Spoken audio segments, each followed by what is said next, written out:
ថ្មីចាំអូនមកលេងស្រុកភូមិហើយយើងជួបជុំគ្នាលេងកំសាន្តល្បែងប្រជាប្រិយខ្មែរយើងបុរាណលេងតាមលំអានតាំងពីដូនតាចោលឈូងទាញព្រាត់ក្នុងវត្តរីករាយញញឹមពព្រាយទឹកមុខឃ្លាវខ្លា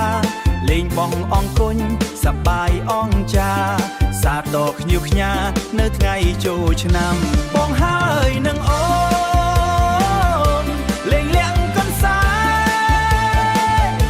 សងជាគូព្រេងគូគប់ប្រចាំថ្ងៃបន់ចូលឆ្នាំ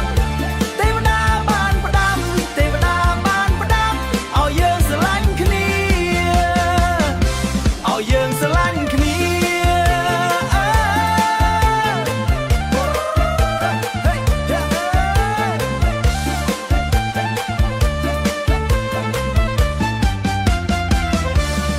យើងលេងល្បែងប្រពៃណីជាតិខ្មែរ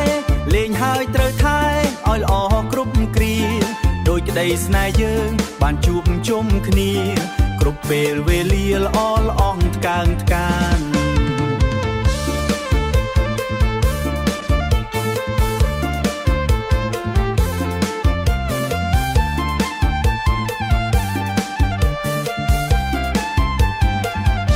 បងហើយនឹងអូ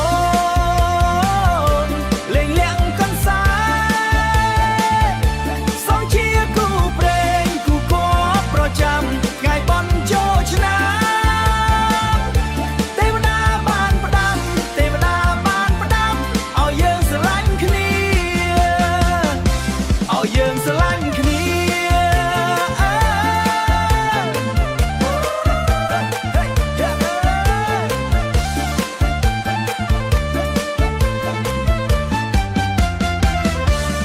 យើងលេងល្បែងប្រពៃណីជាតិខ្មែរ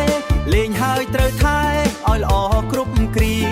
ដោយក្តីស្នេហ៍យើងបានជួបជុំគ្នាគ្រប់ពេលវេលាល្អល្អងថ្កើងថ្កាន